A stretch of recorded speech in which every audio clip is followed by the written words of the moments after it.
నమస్కారం.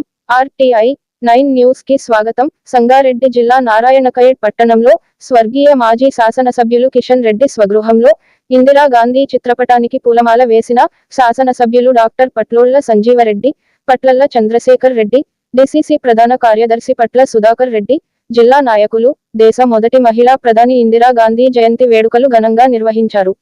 వారు మాట్లాడుతూ ఇందిరా గాంధీ జయంతి సందర్భంగా వారిని స్మరించుకుంటూ ఈ కార్యక్రమంలో పట్లుల్లా చంద్రశేఖర్ రెడ్డి, డిసిసి ప్రధాన కార్యదర్శి పట్ల సుధాకర్ రెడ్డి, భోజిరెడ్డి, బ్లాక్ కాంగ్రెస్ అధ్యక్షుడు యాదవ్ రెడ్డి, మాజీ sarpanch Anand Swarup, municipality chairman Shankar, vice chairman, councillors Hanmanlu, Ramakrishna, Sardar, మాజీ జెడ్పీటీసీ ముంతాజ్, మాజీ ఎంపీటీసీ శంకర్ ముదిరాజ్, నరేష్ యాదవ్, శ్రీను నాయక్, స్వగ్రామ్ విఠల్ రావు, పటేల్ వెంకట్ నాయక్, మాజీ సర్పంచులు రాథోడ్ రాజు, మజార్ గౌస్, జుబేదా ఆఫ్ శంకర్, శివరాజ్, సలావుద్దీన్ తదితరులు పాల్గొన్నారు.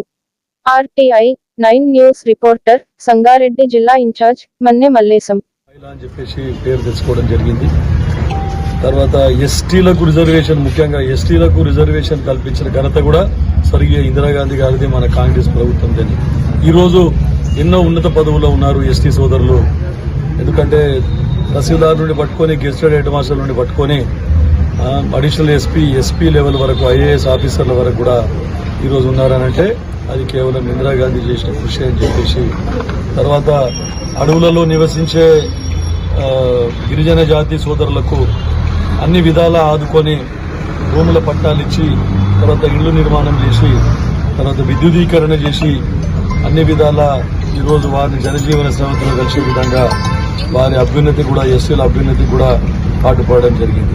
20 సూత్రాల ఆర్థిక ప్రణాళిక రూపొందించి 20 పాయింట్ ఫార్ములాలో బాండెడ్ లేబర్ అంతా నిర్మూలించి వారికి అందరికీ జీవనోపాధి కల్పించే విధంగా కృషి చేసిన ఘనత స్వర్గీయ ఇందిరాగాంధీ గారిది అని చెప్తూ, తర్వాత ముఖ్యంగా మనకు గర్వకారణం ఏంటంటే మనము మెదక్ పార్లమెంటు నుండి వారు మన పార్లమెంటుకి ఎన్నికై ప్రధానమంత్రి పదవిలో ఉండడం జరిగింది. అప్పుడే ఆర్డినెన్స్ ఫ్యాక్టరీ కూడా ఇక్కడ ఎస్టాబ్లిష్ చేయడం జరిగింది మన ఎద్దుమైలారంలో. ఇవన్నీ ఎన్నో పరిశ్రమలు కూడా తీసుకురావడం జరిగింది ఇందిరాగాంధీ గారు అని చెప్పేసి. అప్పుడు దివంగత బాగారెడ్డి గారు వారికి ఎన్నికల ఏజెంట్గా ఉండి వారి కృషి వలన ఇందిరాగాంధీ ద్వారా ఎన్నో పరిశ్రమలు ఇక్కడ మెదక్ జిల్లాకు తీసుకురావడం జరిగింది. తర్వాత జిల్లా పరిషత్ సమావేశం, జనరల్ బాడీ సమావేశంలో ఒక ప్రధానమంత్రి హాజరైనరంటే నిజంగా అది మన మెదక్ అదృష్టం.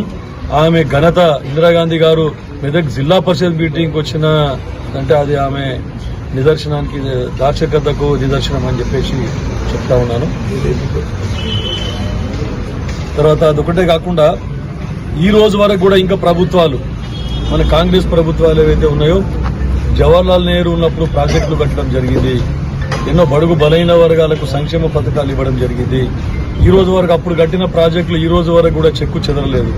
తర్వాత వెనుకబడిన ప్రాంతాలు ఏవైతే ఉన్నాయో మనకు వివక్షకు గురైతా ఉన్నాయని చెప్పేసి, వలస పాలకులను కాదని మనకు సపరేట్ ప్రత్యేక తెలంగాణ కావాలంటే సోనియా గాంధీ గారు పార్లమెంట్లో బిల్ పాస్ చేసి మన ప్రత్యేక తెలంగాణ ఇవ్వడం జరిగింది. కానీ నీళ్లు, నిధులు, నియామకాల మీద ఏదైతే పోరాటం చేసి సాధించుకున్న తెలంగాణలో గత టీఆర్ఎస్ ప్రభుత్వం చేతిలో పెడితే 10 సంవత్సరాల నుండి 20 సంవత్సరాలు అభివృద్ధిలో వెనుకబడడం జరిగింది. మిగులు బడ్జెట్తో ఇచ్చినటువంటి రాష్ట్రాన్ని 7.5 లక్షల కోట్ల అప్పుతో ఈరోజు కాంగ్రెస్ ప్రభుత్వం చేతిలో పెట్టడం జరిగింది. కాబట్టి అయినా అన్నిటిని కూడా వారు చేసిన తప్పిదాలన్నీ, కాళేశ్వరం ఇప్పుడు ఉంది, కాళేశ్వరంలో 1,50,000 కోట్లు అవసరం లేకుండా కూడా వారి కమిషన్ల గురించి 1,50,000 కోట్లు పెట్టేసి ఈరోజు ఈ రాష్ట్రము వెనుకబడడానికి, అప్పుల పాలు కావడానికి కారణమైంది. అవన్నీ కరెక్ట్ చేసుకుంటూ మన ముఖ్యమంత్రి రేవంత్ రెడ్డి గారు చిత్తశుద్దితోని ఖర్చులు తక్కువ చేసుకుని బడ్జెట్ సమకూర్చుకుంటూ ఇచ్చిన హామీలన్నీ నెరవేర్చే విధంగా ఒక సైడు సంక్షేమ పథకాలు, తర్వాత అభివృద్ధి కార్యక్రమాలు కూడా చేపట్టడం జరుగుతూ ఉంది. 11 నెలలకి వారు 10 సంవత్సరాలు చేయింది ఈ 11 నెలల్లోనే చేసి చూపించిన ఘనత మన కాంగ్రెస్ ప్రభుత్వాలదే అని చెప్పేసి చెప్తాను. కానీ ఇవన్నీ మింగుడు పడక, జీర్ణించుకోలేక టీఆర్ఎస్ ప్రభుత్వం, వాళ్ళ టీఆర్ఎస్ నాయకులు ఏదైతే ఉన్నదో, బీఆర్ఎస్ నాయకులు కాంగ్రెస్ పార్టీ మీద, కాంగ్రెస్ ప్రభుత్వం మీద బురద జల్లే విధంగా అబండాలు వేస్తా ఉన్నారు. వారే క్రియేట్ చేసి ఇప్పుడు ప్రజాస్వామ్యం వచ్చింది. గతంలో వారు అధికారంలో ఉన్నప్పుడు ప్రతిపక్షాల మొత్తం గొంతు నొక్కేసి ఏ సమస్యలు ప్రజా సమస్యలు లేవనెత్తినా కూడా వారి మీద కేసులు బుక్ చేయడం జరిగింది. ఎవరిని మాట్లాడనేయకుండా అప్రజాస్వామికంగా అణచివేయడం జరిగింది.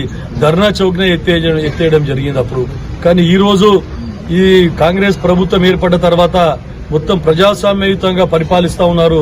ప్రజల సమస్యలు మంత్రులు గాని అధికారులు గాని తెలుసుకుని వారి సమస్యలు తీర్చే విధంగా కృషి చేస్తా ఉంటే ఈ రోజు టీఆర్ఎస్ నాయకులు పనిగట్టుకుని ప్రేరేపించి మరీ ఉద్యమాలకు నెలకొల్పుతా ఉన్నారు. ఈ కాంగ్రెస్ ప్రభుత్వం వచ్చిన తర్వాత వచ్చినటువంటి ప్రజాస్వామ్యాన్ని వారు దుర్వినియోగపరుచుకుంటా ఉన్నారు. అయినా ఈ ఎదురు బెదురు లేదు. ఈ ప్రభుత్వం అనుకున్న విధంగా అన్ని హామీలు నెరవేర్చి అన్ని సంక్షేమ పథకాలు ప్రజలకు అందించే విధంగా అభివృద్ధి చేసి చూపించే విధంగా కృషి చేస్తుందని చెప్తూ ముగిస్తా ఉన్నాను.